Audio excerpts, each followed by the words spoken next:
Good morning. Welcome to the Overtaxed Taxpayer channel. I'm overtaxed. On my way to work.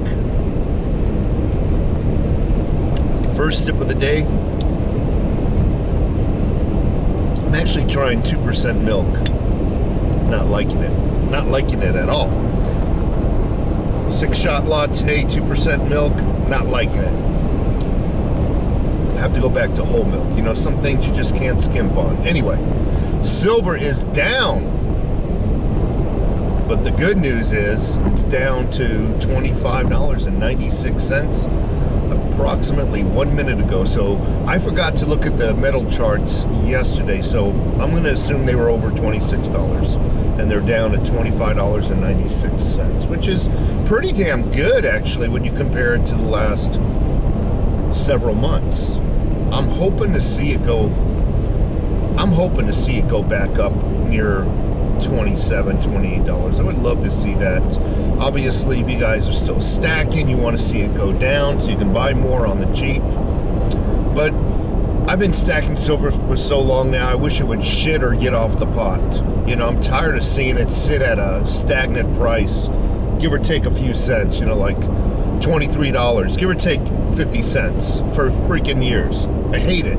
You know, either drop down to like 15, 14 bucks or jump up and get us all excited a little bit. You know, get our blood moving. Precious metals actually can be quite boring to stack. Very essential, but quite boring. So what I want to talk about is it amazes me, some people, they fail to recognize patterns and to adjust to those patterns, to protect themselves from patterns that they've seen for many years in the past. Not all of us are guilty of that, but a lot of us, I should say not us, a lot of people are just, their minds are stuck in a cell phone. They're walking around looking at a stinking freaking cell phone. I hate it. I cringe when I see it. And I would say majority of society, their brain is just stuck on TikTok and whatever else they're feeding their, I don't know, their self-confidence with. A lot of people are taking, I go to the mall and stuff like that, or wherever I'm at, I'm always catching some chick doing this with her camera. And from here down, she's, bam, this wide. You know, but that's not the point. The point is patterns. We're coming up on election season, and we got these same corrupt elite politicians saying the same things that they've said for many election cycles, patterns, and they've never followed through.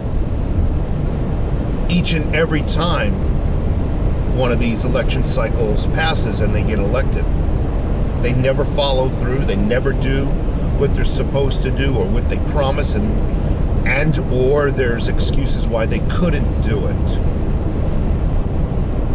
Here in Arizona, we have a senator by the name of Mark Gifford, Kelly.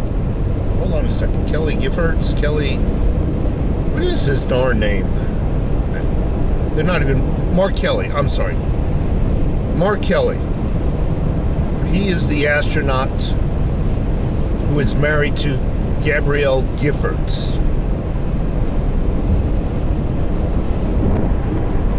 The lady who was shot in the head and whatnot.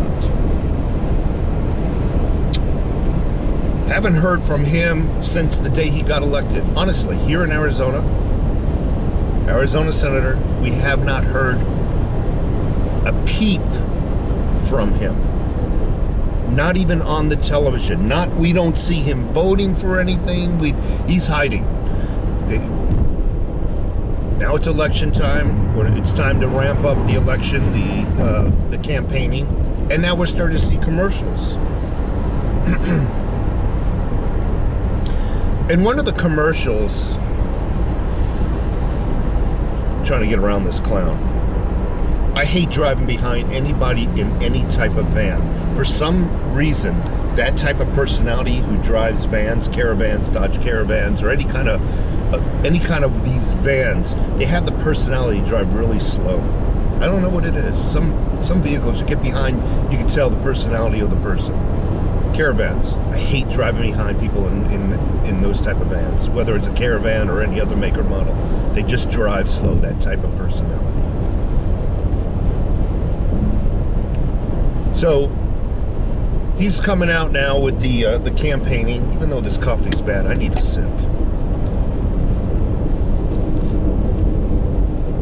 It's not bad, but when you're used to good, when you step back a foot or two, it's bad. I need my caffeine. Can't seem to get to the point. He's coming out campaigning, and what is he saying? I understand your problems. I have empathy. And I can recall the days when my family, I kid you not, look up Mark Kelly's, Google it, YouTube it, whatever you can do. If I'm lying, I'm dying. I can remember our family gathering around the kitchen table, worrying how we're going to pay our bills. The kitchen table. The kitchen table.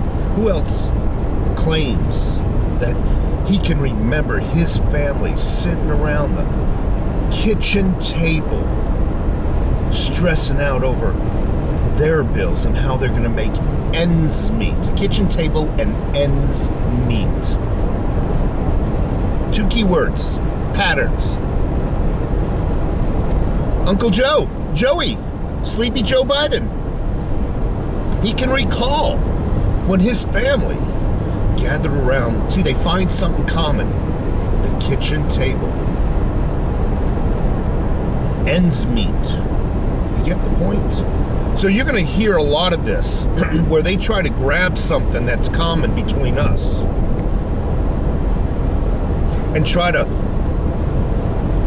inject that into their own lives. It has nothing to do with their lives. Joey Biden,